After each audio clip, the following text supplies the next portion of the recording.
Welcome back to the show, Chef. So what do you do when you're fried? You are crispy. It goes beyond just being in the weeds, and you can no longer just pedal faster. But you have to look at yourself in the mirror and wonder, like, when is shit going to change? Like, when am I going to get beyond this feeling of not being appreciated, or people beating me down for prices, or for the fact that no one actually gets what I do other than others who do the same as you? Well, that's why I decided to bring on Chef Chris Spear. Not only is he an accomplished chef with plenty of expertise in shifting his not only career trajectory, but the things that he actually does. He's got a successful podcast, Chefs Without Restaurants, that educate and illuminate the fact that it just so happens that the skill sets that we build up in the culinary and hospitality industry are at a premium in other industries. They want what we got, but it's sometimes not so clear to us what we're about and what we do and what we're really good at. That's why Chris is going to talk about his journey and about the shifts that he needed to make in order to create a life that was more about spending time with his family and being present to his young children than it was, selling himself to the next customer who was coming in off the street. I think you're going to get a lot out of this episode because there is a lot to divine, and he brings it. So if you're ready, then let's get to it. This is Chef Life Radio, and I'm your host, Chef Adam Lamb. I'm a culinary career coach dedicated to assisting hospitality professionals just like you to enjoy their careers without having to sacrifice their lives. Be sure and grab this episode's exclusive bonus content by becoming a sustaining member of the Chef Life Radio membership crew. Find out more at chefliferadio.com/support. The link is in the show notes. Now let's get to the good stuff. So we want to welcome to the show Chris Spears. Good morning, Chef. Good morning. Thanks for having me. Oh, it's my honor to have you. We've been kind of dancing around one another on the podcast charts for quite some time, and I'm really excited to be able to speak to you today, primarily about this idea of, well, let me back up a little bit. So it seems to me that there's an undercurrent that's occurring right now in the culinary industry where there's a lot of chefs, tenured, very well-to-do, very well credentialed chefs who are just completely fucking burnt out, man. Absolutely. They're leaving the industry, if only to, well, I shouldn't say leaving the industry. It seems like they're leaving Main Street. Like they're sick and tired of the grind of running a restaurant, and they're opting to do something that maybe fits a little bit more within their lifestyle, such as catering companies and stuff like that. So I really love to highlight chefs who've taken a different route and still stayed true to their chef roots. So why don't you kind of give me a background on where you've been, your career as a chef, and why you decided to transition into podcasting? Yeah. Well, I talk about how I've never ever worked in a restaurant, even though I've been in the food world for 31 years now. So I worked at Burger King when I was a little younger. I did a little time at Boston Market. I don't really think those count, but yeah, I mean, I've always been interested in food and cooking. I've said I was a little fat kid growing up. I love being in the kitchen, being around my mom cooking, or when we went to see my great grandmother. I went to culinary school. I was at Johnson & Wales. I got my bachelor's in culinary, and I graduated in 1998. So at that time, when you graduated culinary school, especially with a bachelor's, I think the expectation was you were going to go into a restaurant, maybe a resort, something of that nature. Hopefully, start at like a sous chef level or so. But the reality is it was expensive. I came out, my student loan repayment was $404 a month for 10 years. That's what I had left after already paying into it. My parents were not able to help. And I was getting offered jobs in the ballpark of, like $7 an hour or so with no benefits at restaurants and stuff. And that was really tough. And then there was a retirement community in my area, and they were doing a job fair, and they were looking for kitchen help. And the offer was, kind of lead line cook thing, 11 plus an hour, every other weekend off, no nights, full benefits, retirement. And I was like, what? It wasn't even something that was really spelled out in culinary school. You didn't think that was something. And that started me on a career path. And soon I was able to move up to sous chef there. And then I moved cross country to Seattle got out there, looked at some places, had some great interviews. I thought I would maybe be the saucier at the Space Needle. That seemed good, but the pay was like $32,000 a year, something like that. And again, found a retirement community and they hired me. So that kind of set me on this path. And then, it's taken me all over the country. I've worked at places like IKEA. I was a catering director in a hospital, but I was in Pennsylvania. Now we're talking about 20 years ago. I worked for a catering company a little bit, and they only did big events, mostly corporate events. But every once in a while, a husband would call and say, "Hey, would you come and do a dinner for two at my house? Just, me and my wife." It doesn't make sense if you're a big catering company. It's not worth it. But after getting so many of these, the owners said, "Hey, Chris, would you want to do this? You can keep all the money, use our kitchen. I think it'll be good, maybe lead generation for us." And I started doing that, which again, this is probably like 2005. Nobody was really doing that kind of stuff. And I said to my wife, "Is it crazy? Could I I don't know what I'd call it, but could you be a caterer cooking for maybe 2 to 20 people and have no overhead or very low overhead, right? Not have to have staff." And I just had that in the back of my mind. And then we moved down here to Maryland, where I'm now, took another job as an executive chef at a retirement community. But I wanted to figure out my exit strategy. And I was like, I'm in a great location. I'm in the Metro DC area. I'm like, I'm going to start looking at this personal chef thing. And the great thing about that is you can do it on the side while you're working a job. And, working the job I was at, I had every other weekend off. Actually, when I was hired, I only had to work 1 weekend a month. So I just started picking up gigs, 1 a month, 2 a month, just to see if it was viable. And then after doing it for about 5 years on the side, left my job and took it full time. And now coming up this November, it'll be 7 years of me working full time as a personal chef, doing dinner parties in people's homes.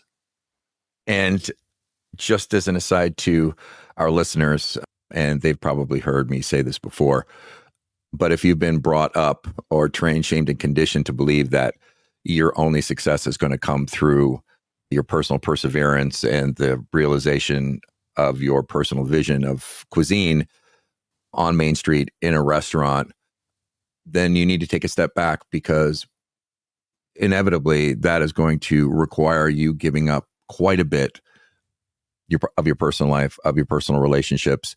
If you're married and have children, as I was coming up, those decisions often come at a heavy price. And yet there are industries out there that celebrate the fact that we have not only professional lives and personal lives, healthcare being one of them. And currently there is an arms race amongst retirement communities, and they're hiring away some of the best hotel chefs in the world to run these communities, because after all, food is a huge focus with that. And Chris, did you perceive that energetically working in a retirement community was a little bit different than working in a regular restaurant?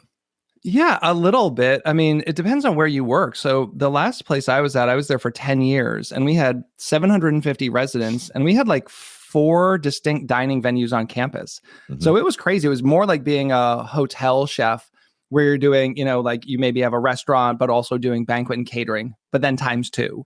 So, I'm trying to manage 2 cafes that are open breakfast, lunch and dinner, but also 2 dining rooms that were high volume served. So it actually was, I'd put it kind of on par where I was at with kind of like a hotel / catering kitchen.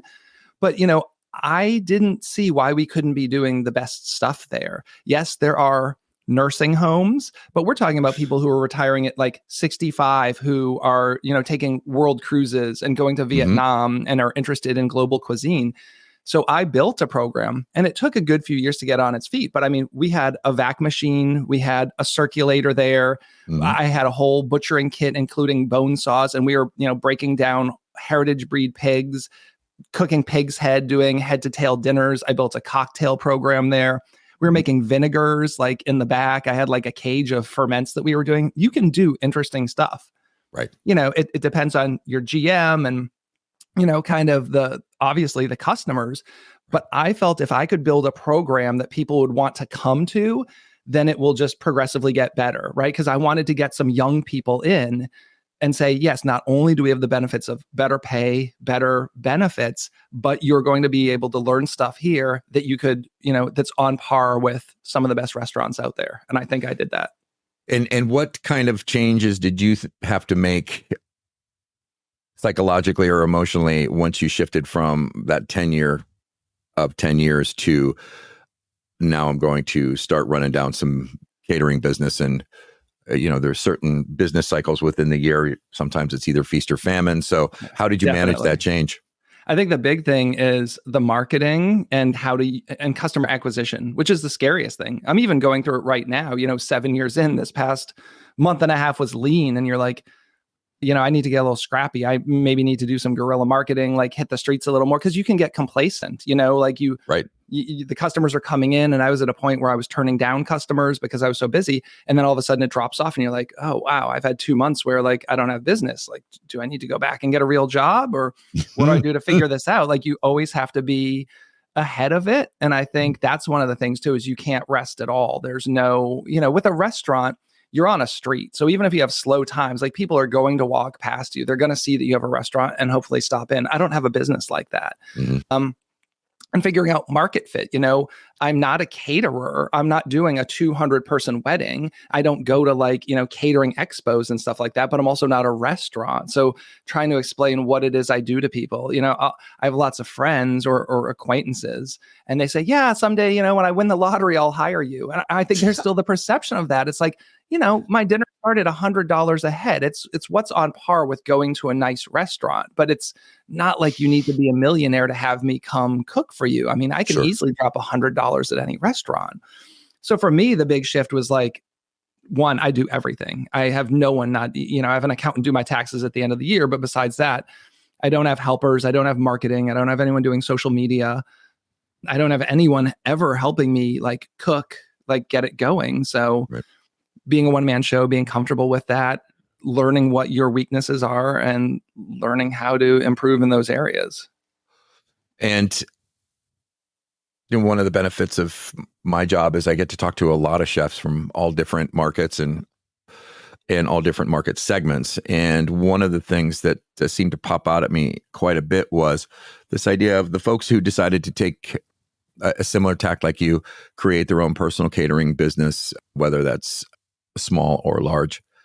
Resoundingly, one of the things that they said that they were just sick and fucking tired of was customers who didn't understand what went into it and thereby would beat them down in price. And they felt like because of everything that they put into it, like that should be the last conversation that we're having right now is when you're trying to beat me down in price. And if you actually knew what I could present, there wouldn't be a conversation. And is that something that you've run up against? 100%. I don't think people understand. I say, let's say I'm doing a dinner tonight and it's 6 people, 8 people. It could take 3 days to do. Like, I do custom menus. So we have the time invested on the computer end where it's the back and forth of like, what do you like to eat? Here's my menu. We, figure that out. And then I've got to shop for the ingredients. I've got to, prep some ahead of time. So I might be renting and going to a commercial kitchen there to do some prep work. I get to your travel. I mean, I'm traveling in the DC area. It could take 2 hours to get to your home. Mm-hmm. Get there. I get there 90 minutes before dinner, etc. I'm there. It's like a full day commitment. Then I got to come home and wash all the stuff. And I might not feel like doing it at midnight. So now it creeps into the next day. So it's a lot. And I've had a number of requests just the past month or so where people, I ask on my questionnaire what your budget is. $35. What do you like to eat? Crab, steak, like. And I said to someone, and I try to educate without being snarky, but I said to someone the other day, like, I just went out to dinner with my family this week. My son's cheesesteak was $16.95, and that's without tax and tip. Like $35 is your budget for a 4-course dinner that I'm doing in your home, and you want high-end ingredients. Like, what planet are these people on? Right. And so how do you, like you said, you don't want to necessarily educate them or beat them over the head, but at what point do you just say, this is not worth my time? Yeah, I totally just let them know. I say, if they come in with that, I say, just so you know, my dinner started a minimum of $100 a head. It looks like that's not in your budget. If you decide that you still want to do this, let me know and I will put together a custom menu for you. I would rather give you something extra. Like if I feel like it's a stretch, maybe you're going to get like a free amuse or something like that. But I'm not going to negotiate down. I would rather add value on top of that, which is why my marketing has always been positioning myself towards the high end. There's always people, I say the Super Bowl sells out every year. Every single seat in there is full. There's people who pay it. There's people who are going to see the Rolling Stones at $5,000 a head for the front row. That's my target market if it has to be. As much as I want to be for the people, what I do price-wise, it doesn't make sense. I can't be the Applebee's. Like, it's just not going to work out. Right. And that positioning is so critical because from my understanding, even in down markets, Hermes, Coach, upscale luxury brands continue to do well because there are those folks who continue to do well and want quality product. And I just read something the other day, whereas a lot of companies, so during the pandemic and the lockdown and then the breakdown of the supply chain, it was normal for us to turn around and say chicken wings are what now? What are they this week?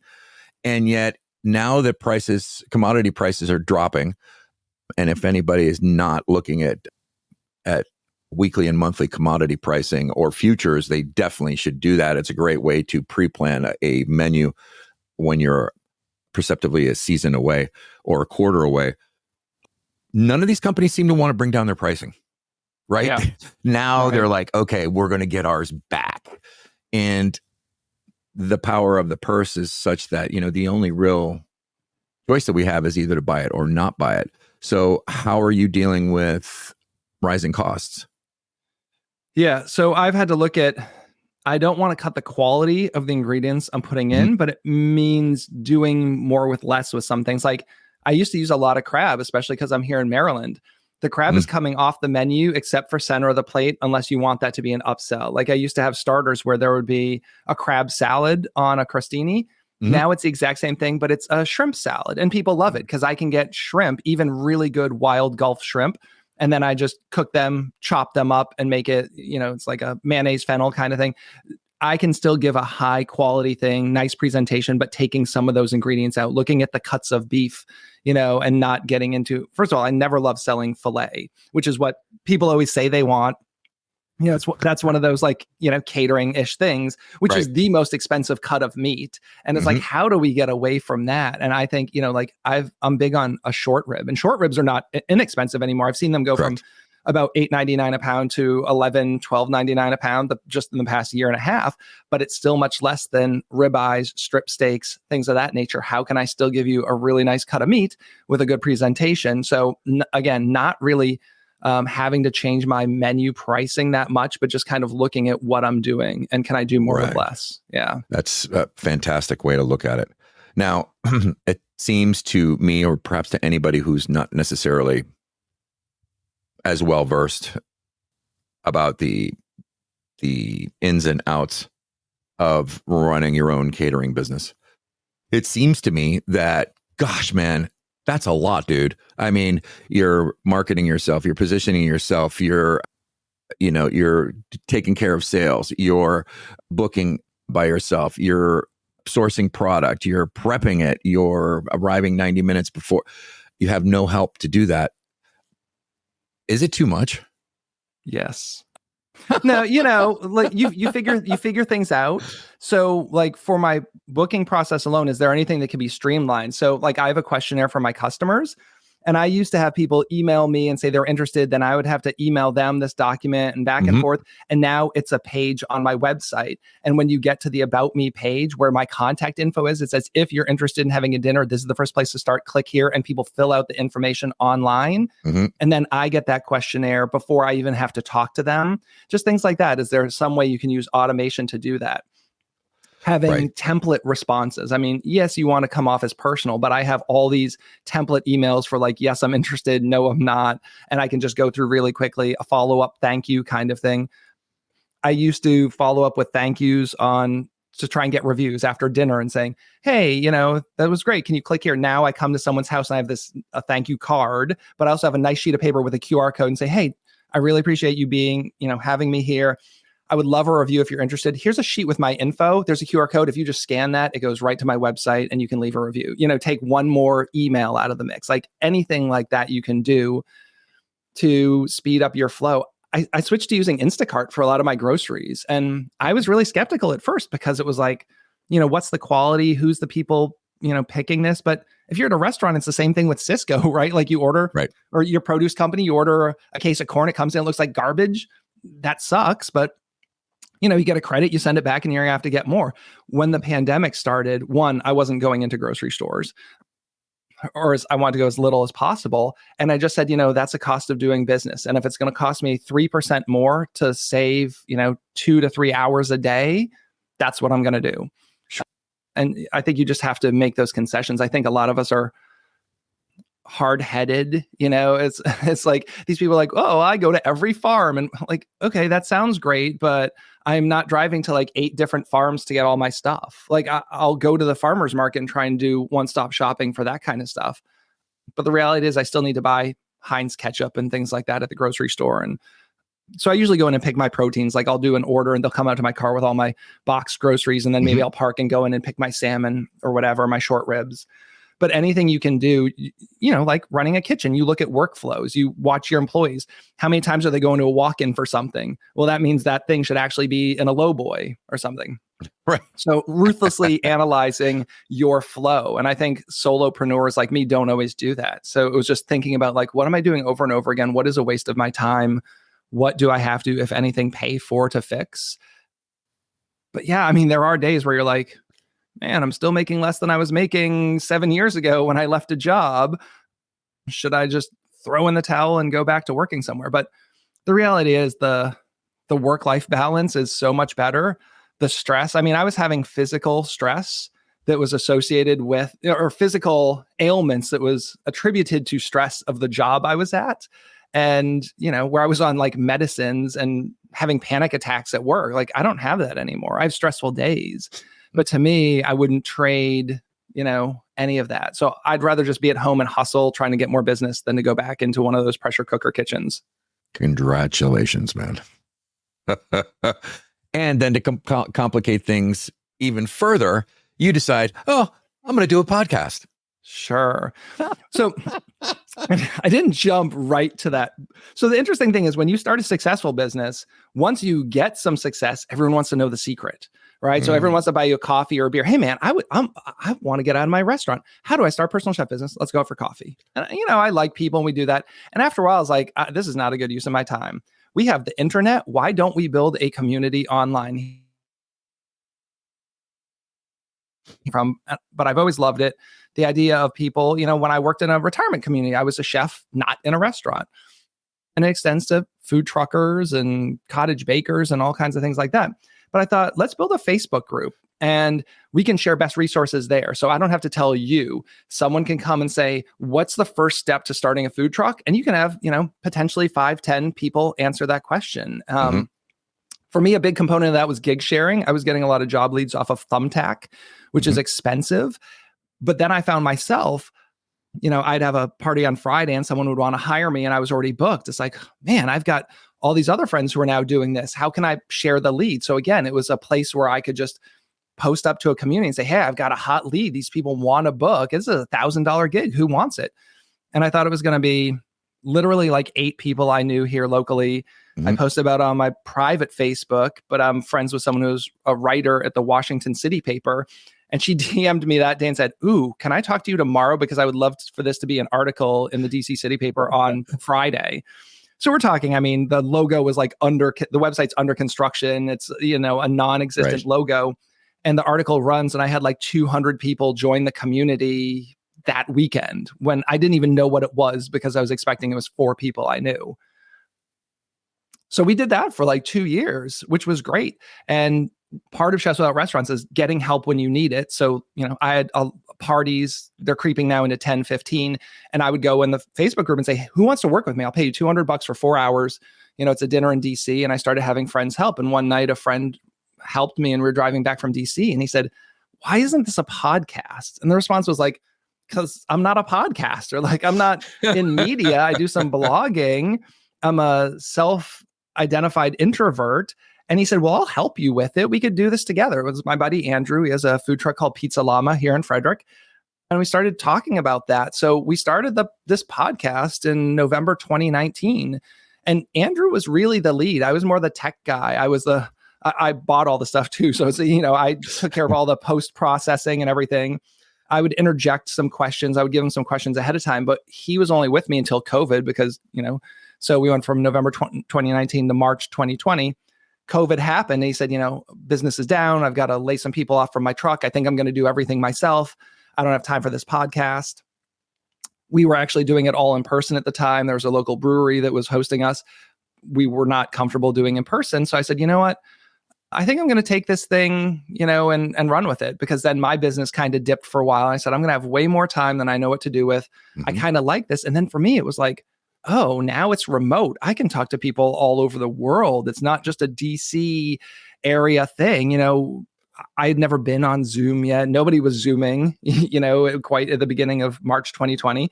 And once that started to be a viable thing, I said, I'm going to figure this out. I'm going to get a setup at home and just start doing it. And Andrew never came back. I mean, he's been a guest on the show a couple times and I love him, but I'm actually happy that it worked out this way. And I just released episode 200 last week and have just been going strong. But I love the podcasting. I love that it's both tactical. You can come and listen to episodes on customer acquisition, how to price your menu, how to start a food truck. But then you also have really interesting interviews with people who don't have anything. They're not going to necessarily teach you anything, but they're going to talk about being an immigrant coming into this country and what that was like, or, struggles that they've had with mental health. So it's kind of a 2 shows in one, depending on who the guest is that week. And I'm going to keep doing the podcast as well. Congratulations on episode 200.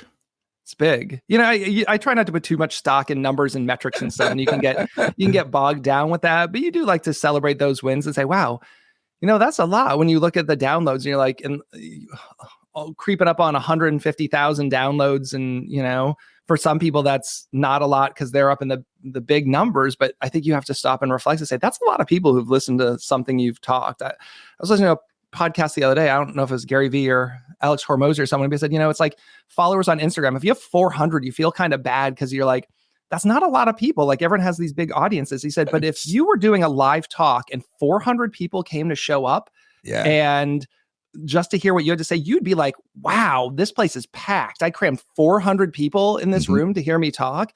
And I think we're so trained to see these big followings and viral things and not really give ourselves credit for that's a lot of people who are interested in what you're sharing. Yeah. And there's also the theory of the 1,000 raving fans, right? Like what do you actually need audience-wise size in order to become, take care of your costs and then maybe start making a little bit of money. Podcasting is not free, although the bar of entry has dropped dramatically. I remember in 2014 when I started Chef Life Radio, I had to teach myself WordPress and Blurberry. I mean, there was very little support. And now it's such that, with something like Anchor, Jensen Cummings started his podcast with his cell phone during the pandemic, parked outside of the gym with his, smelly towels hanging up over the windows. Crazy. And kudos to you. I mean, you're early adopter, really early adopter. Early adopter. And I jokingly say to my wife, I'm consistently about 7.5 minutes ahead of my time. Yeah. I was writing prolifically online in 2016 and 2017 about best practices for Foodable and a few other magazines, We Are Chefs, online rags. And I look back at some of that stuff and it's just as relevant today as it's ever been, because I think we consistently do not learn the lessons. No, well. It's a shame that we're still talking about the same stuff a decade later, right? Oh, I know. I mean, everybody wants to talk about labor and, oh my God, where are all the people who want to work? I remember echoing the same thing in the 90s and 2000s, so this idea that a lot of these problems are new is ridiculous. And a lot of the solutions have been out there for a long, long time. So if there's a listener out there who's just ragged out, man, and there's a lot of them, how would you suggest they start their pivot? And it could be to anything, but I mean, they know that what they've done up until now has not given them the results that they're looking for. And that might be spending more time with the family, making more money, having some autonomy, some transparency. How does someone go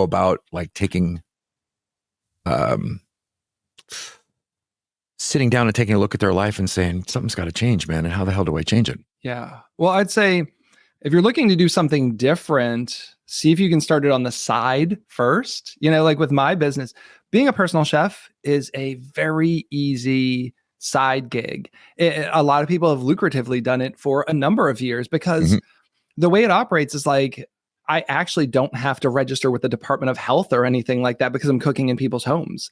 I'd say best things is like have your serve safe and have liability insurance. But other than that, like tomorrow you could go cook at your next door neighbor's house, find out your friends and family who are having celebrations, anniversary dinner, and just go do it and see if you even like that. And then kind of, plan your escape. If you want to be a graphic designer, start doing that at night on your weekends. Like, don't wait until you are fed up. Because I think we've all been there. We've had a job. Like if we're not looking to start a business, you have a job, you're super frustrated. And then you're like at the point where you need to quit, but like your resume isn't updated. You haven't done any networking. You haven't even looked what's out there. And then it's just like a recipe for disaster. I think even when things are good, you should be thinking about both in life and business. Like, what's my plan? What's my 1-year plan? What's my 5-year plan? What do I need to do? Where do I want to be with my friends and family?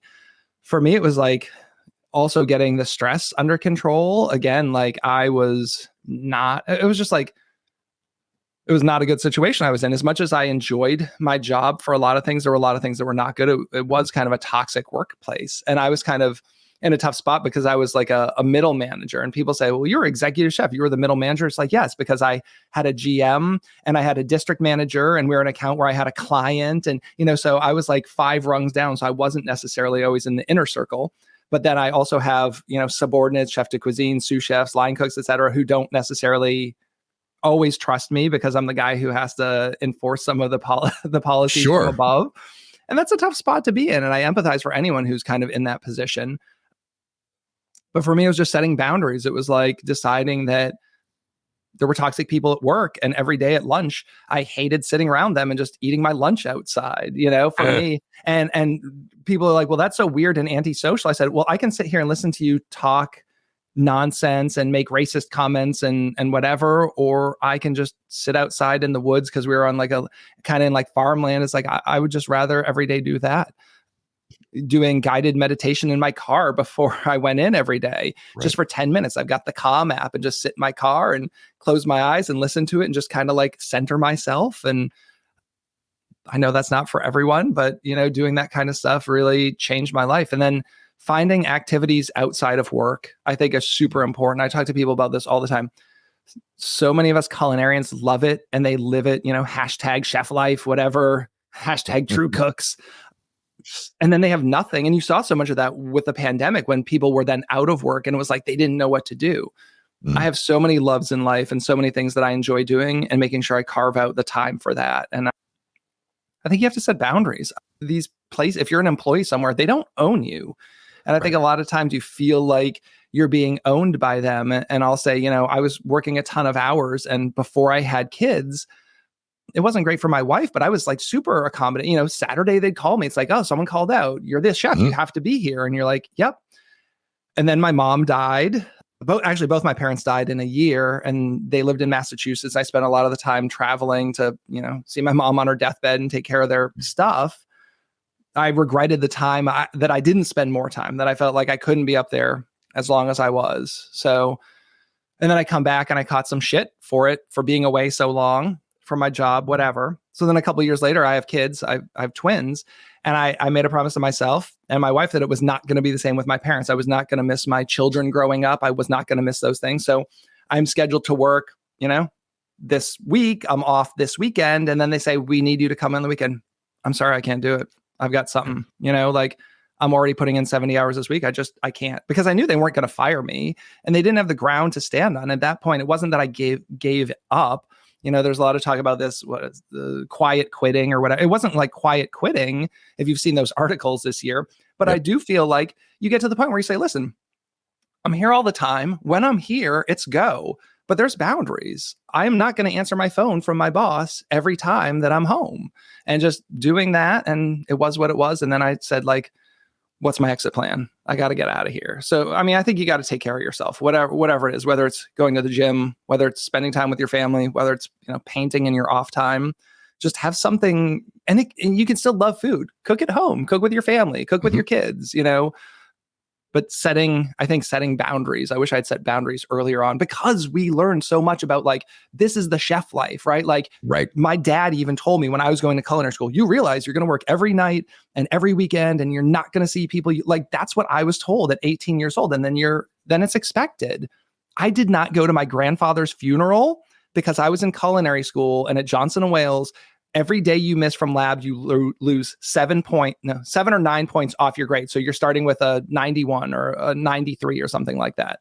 And I was just like, I need to do well in school. And I didn't go to my grandfather's funeral. Like, how fucked up is that? But that was just how it was. Like, that's what everyone was like. It's like, oh, I'm not going to skip class for this thing. And so having regrets from an early age, I decided, I hit 40 and I'm like, we're not doing this for the rest of my life. You bring up a really, really interesting topic, and one that I wish I was more aware of earlier in my career. And that's this idea of setting boundaries. I was trained, shamed, and conditioned to, suck it up, sunshine, and embrace the grind, because that's what it is. And so I realized that there was this lionization of overwork, even amongst each other, like as a culture amongst chefs, bragging to one another about, how many hours I've done this week and what, the challenges that I've had to overcome, as if it's necessary to sacrifice ourselves for our vision or our passion. And that's something that I brook against quite a bit. I also will argue with anybody, because there's this self-identification as chef, as who I am versus what I happen to do for a living.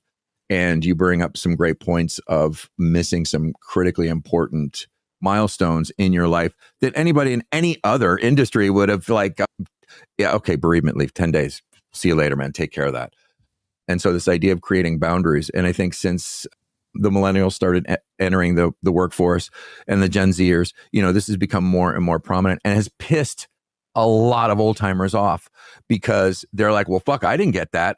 Well, the point is that we all wanted that. And it's just like when I came up in the industry, I looked around, I'm like, there's no fucking way I'm going to open up my mouth and look like an idiot, because it just wasn't available. And now it's almost like through the grace of these young people coming up in the industry going like, it doesn't have to be this way, that we're realizing like, you know what, you're absolutely right. It doesn't have to be that way. And how can I provide that opportunity for you, as well as embracing it in myself? And so this whole idea of setting clear boundaries also has to work in concert with a realization that you have core values and that some of them are non-negotiable. And that's kind of the bulk of my work in assisting chefs, is to really embrace that as a way moving forward, so that any choice that you make, if it's congruent with your core values, it's pretty much a gravy train, right? Because every day you're going to work and people are like-minded, and they're kind of wrapped around the same ideals. And so I want to kind of round back to this conversation about community, because I also realized that community, the only reason that people will join a community is because they embrace those shared core values. And so if you can't articulate what the shared value is, then it's really hard for people to go like, yeah, I really believe in that, man. You hope. And, and there's always going to be a couple spoilers. Yeah. And you don't want everything to be an echo chamber. I think, we've seen that a lot with political, landscape, where everything's getting so polarized and you're in one camp or another camp and there's no moderation. But, for me, the big thing is I talk about loneliness. I'm in charge of this big kitchen. I had 125 people directly reporting to me. Mm-hmm. You have the rapport. I had a lot of people I loved working with, and, hey man, taste this. Like, what do you think? And that flow, everyone knows that feeling of working on a line with someone, and you enjoy that. And then you quit. And the next day you're like, wow, this is quiet. My wife went to work, my kids go to school, and I'm here by myself, and I'm just working on some menus. And then you go to, the kitchen, and you're, making some food by yourself, listening to music or podcasts. And it's like, I wanted to have a community, not just to, be able to get gig leads from and learn stuff from, but just because I missed hanging out with people. I mean, how many times have you said like your best friends are the people you work with, because you spend so much time with them, especially in a kitchen environment? And then I had no one overnight. So it was building a community, which, started online kind of, but like, how can it trickle off into real world? So for me, an important thing was like, we had a meetup almost instantly. As soon as the group launched, we found a place in DC and, 20 of us got together and it was great to meet up for the first time. And I really love doing kind of like collaborative pop-ups, not because they're big money makers or anything else. Then I just miss cooking with people. So, I've done a handful of those where it's, you rent an Airbnb and sell tickets on Eventbrite and just cook with someone you love. And we always joke about like, oh, wow, I lost a lot of money doing this dinner. hopefully not too much.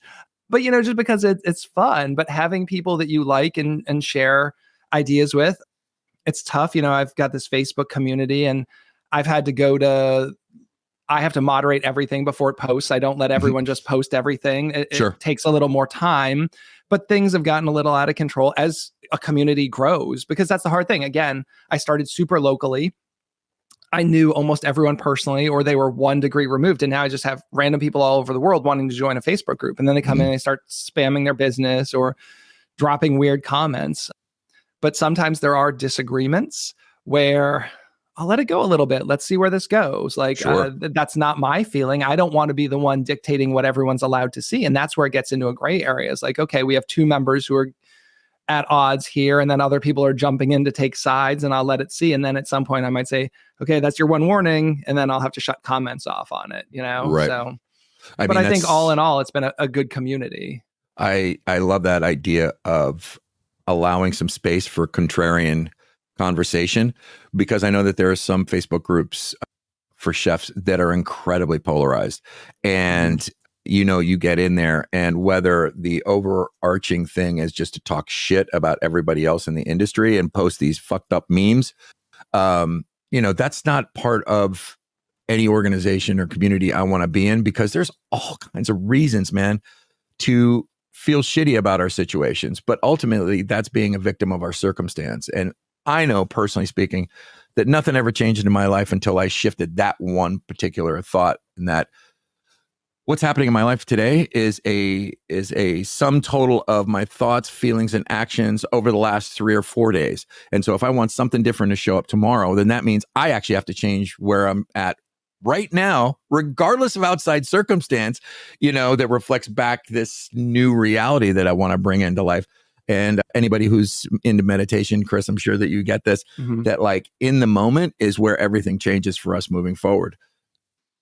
And I think with the internet, it's so easy to make snap judgments, comments. And I'll tell you, I remember one time there was a dish online and it looked kind of ridiculous and it was going around. I don't know that it was attributed to anyone, and it just didn't look great. It was kind of like kitschy or whatever. And I commented something on it. And what I didn't realize was it was actually from a really good friend of mine. And he was part of a charity dinner, and they were supposed to create dishes inspired by works of art. And all the money was going towards a really great charity. And he had donated his time and his product. And I felt like a complete jerk because I was one of the people, it was just one of those things that almost went around on Facebook. Have you guys seen this? Like, right. Who eats this crap? Right. And I had made some comment like, I wouldn't eat that if you paid me. And then you're like, oh my God, I can't believe I know who did, I didn't know the context, because that's what we're so attuned to now. Everything is stripped of context. You and I are doing this conversation right now and someone watches it and I say one thing and they just like screen record it. And then it's like a meme on TikTok now and it's taken out of context and you don't know. We talked about this on my podcast with a guest a couple of weeks ago where he said, what I love about long form content is it's the receipts. He said, if you get canceled or whatever over something, at least you have 200 episodes that people can go back to and listen and just say like, no, this isn't, it was taken out of context, because I think it's so easy for us to take all these things out of context these days. So at least I think having like long form content, having, a paper trail or an audio trail of years and years of your beliefs and how you are, you can kind of at least fall back on that if nothing else. That's a fascinating way to look at it. And I have to agree. Listen, Chris, it's clear that you and I could be talking about this all day. I want to be respectful of your time and also the listeners' time. We've got some great stuff recorded, and I just want to say thank you so much for making time for us. Oh, thank you for having me. Of course. I've enjoyed talking to you. I love following what you do, and you have some great people on the show. Thanks. Now, for our regular listeners, we're going to segue into the On the Dock episode. And as you know, if you are a subscriber to this show, that these episodes are specifically for our subscriber members. They get all the content, all the back catalog, everything. And if you'd like to know more about it, you can go to chefliferadio.com / support. And for our current members, I just want to say thank you very much for supporting the show. It really makes a heck of a big deal to me and gives me an opportunity to have people like Chris on the show. So thanks.